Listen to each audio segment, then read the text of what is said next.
संजय लगातार हमारे साथ जुड़े हुए हैं। संजय, क्या कुछ कह रहे हैं?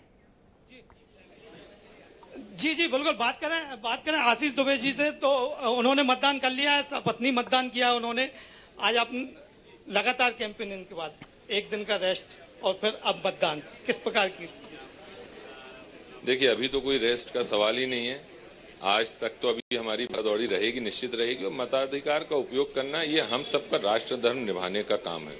भारतीय संविधान के द्वारा हमको इतना बड़ा जो मताधिकार का अधिकार दिया गया है, तो हमको देश हित में मैं प्रत्येक मतदाता से अनुरोध करूंगा, पूरे देश के संसदीय क्षेत्र के ही अलावा प्रदेश और देश के, कि हमको अपने मताधिकार का उपयोग करना ही चाहिए, क्योंकि नीति हम इस देश के निर्धारक हम हैं, जनता है। जनता में यहाँ का सारी चीजें जनता तय करती है, तो जनता को अपना उपयोग मताधिकार करना ही चाहिए।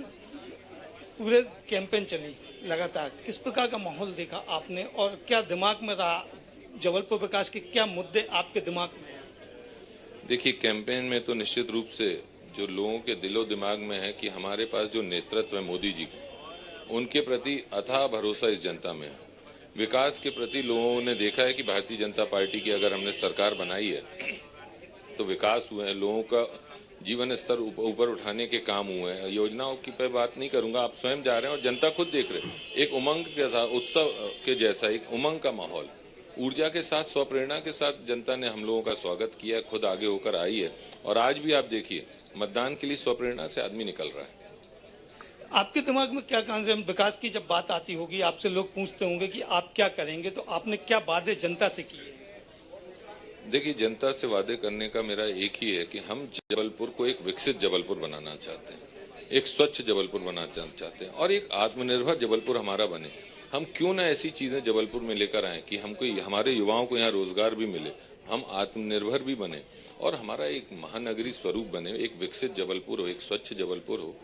तो ये एक मेरी कल्पना है, इस पे मैं काम करूंगा। रोजगार, एम्प्लॉयमेंट की बात होती है, महंगाई की बात होती है, तो इसको लेके आप संसद में पहुंचेंगे जब, तो क्या आपके दिमाग में रहेगा? क्योंकि जबलपुर में एक समय था जब लाखों की संख्या में लोग रोजगार यहाँ पर प्राप्त करते थे, 5-5 निर्माणी कंपनियां थी। देखिए, ये बात सही है कि यहाँ पर हमारी रक्षा मंत्रालय से जुड़ी हमारी फैक्ट्रीज हैं, लेकिन यहाँ पर अभी संभावनाएं खत्म नहीं हुई। हमारे पास है संभावनाएं, वही तो हमको करना है, यही तो हमारा। संभावनाएं खत्म नहीं हुई हैं। संजय लगातार हमारे साथ जुड़े हुए हैं। संजय, आप ये भी समझना चाहेंगे, जबलपुर के सियासी समीकरण को देखें तो किस तरह की यहाँ पर जाति समीकरण को कभी भी जनता ने तवज्जो नहीं दी है। चाहे वो राम आंदोलन के समय का जिक्र हो, चाहे चीन पाकिस्तान के समय का जिक्र हो, आपातकाल का समय हो, लेकिन जातिवाद यहाँ कभी भी हावी नहीं हुआ जनता का। सारी चीजें हैं, इन पे काम। जी बिल्कुल, जबलपुर लोकसभा की बात करें तो यहाँ पर जातिवाद कभी हावी नहीं रहा। इस बार कुछ जातिवाद का फैक्टर सामने आया था, एमवाई फैक्टर बनाने की भी कोशिश की। हम लोगों की तरफ से, हम लोग भारतीय जनता पार्टी न कभी जात पात की राजनीति करती है, न धर्म की, न संप्रदाय की, न वर्ग विशेष की। कांग्रेस शुरू से करती आई है, आपका इशारा भी उसी तरफ है। मुझे लगता है कि कांग्रेस का ये चरित्र रहा है, हमेशा समाज को बांट के राजनीति करना। देश तक को उन्होंने नहीं छोड़ा, देश का भी बंटवारा एक समय पे हुआ तो इसी आधार पर हुआ। तो ये सारी चीजें हैं, ये कांग्रेस का चरित्र है। जातिगत जनगणना की बात भी राहुल गांधी कह रहे हैं, लगातार उठ रही, कांग्रेस भी ये बात कर रही है। अब तो उस बात को लोगों ने खारिज कर दिया, बात ही खत्म हो गई और राहुल गांधी जी की बात करने की कोई आवश्यकता नहीं। तो देख सकते हैं, ये थे आशीष दुबे जो स्पष्ट रूप से कह रहे हैं कि जबलपुर जो है कभी संप्रदाय के उसमें नहीं रहा और आज भी जनता उससे ऊपर उठकर वोट देती है। जी बिल्कुल संजय, 1996 से लेकर 2019 तक यहाँ पर बीजेपी का ही दबदबा रहा। ऐसे में बीजेपी तो बड़ी आश्वस्त दिख रही है, लेकिन अगर हम यहाँ की स्थिति देखें, संस्कार धानी को समझना चाहें तो यहाँ पर चाहे वो बंगाली हो, कश्मीरी पंडित हो, गुजराती हो, हर व्यक्ति जो है वो चुनाव जीतता रहा है।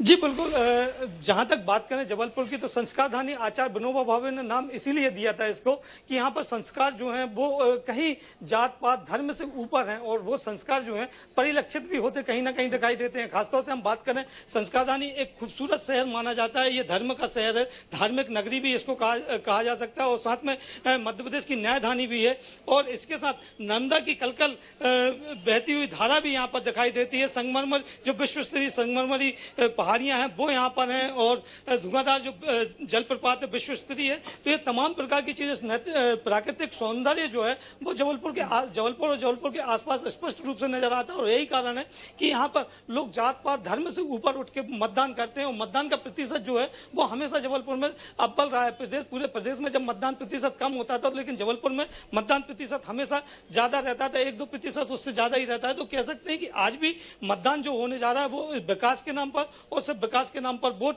लोग दे रहे हैं। और विकास, एम्प्लॉयमेंट, महंगाई, ये तीन मुद्दे जो हैं वो हावी हैं। जहां तक मुद्दों की हम बात करें तो राम मंदिर एक मुद्दा है निश्चित ही। जिस प्रकार से राम मंदिर का निर्माण कार्य हुआ, प्राण प्रतिष्ठा हुई, वो भी सम्मिलित है। इसी के साथ अगर हम धारा 370 की बात करें कश्मीर की, तो वो भी यहाँ पर कहीं ना कहीं परिलक्षित होता दिखाई दे रहा है। लेकिन विकास एक ऐसा मुद्दा है जो यहाँ के डेवलपमेंट जो आगे ले जाना चाहेगा, और खासतौर से एम्प्लॉयमेंट। चूंकि आज जो वर्तमान परिस्थितियां जबलपुर के साथ बनी हुई है, आने वाले जो भी यहाँ पर सांसद चुने जाएंगे उनको इस पर काम करना होगा कि कल ये जबलपुर बूढ़ों का शहर न बन पाए। जिस प्रकार से लोग कह रहे हैं, चूंकि यहाँ पर एम्प्लॉयमेंट नहीं है। एक समय था जब लाखों की संख्या में कर्मचारी यहाँ पर हुआ करते थे, लेकिन आज महज 10-5 हजार लोग ही बचे हुए हैं। और लोग जो है यहाँ पर शिक्षा प्राप्त करके पलायन कर रहे हैं। पलायन तो करते हैं, लेकिन संजय ये भी समझना चाहेंगे, क्योंकि अगर हम देखें सरकारी टेलीकॉम के क्षेत्र में सबसे आगे है जबलपुर, और आयुध निर्माणी के क्षेत्र में सबसे आगे है, आयरन के क्षेत्र में, बॉक्साइट के क्षेत्र में, चूना पत्थर के क्षेत्र में।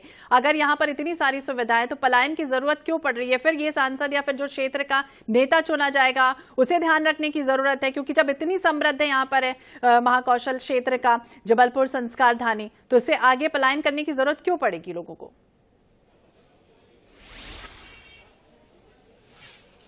जी बिल्कुल, जिस प्रकार की हम बात कर रहे हैं कि जिस प्रकार पलायन हो रहा है वो पलायन रोकना चाहिए। और जो बात आपने की है कि निसंदेह इसमें कोई शक नहीं है कि महाकौशल पूरा जो अंचल है उसमें खनिज की अपार संपदा है। खासतौर से जिस प्रकार का आयरन ओर है और बॉक्साइट है, तांबा है, यहाँ पर सारी चीजें हैं। लेकिन उनके लिए जो यूनिट होना चाहिए वो यूनिट यहाँ पर दिखाई नहीं देती। और एक चीज और मैं यहाँ पर स्पष्ट कर दूं कि कृषि प्रधान जिला भी जबलपुर कहा जाता है। यहाँ पर 60-70% जो है कृषि क्षेत्र पर आधारित लोग हैं।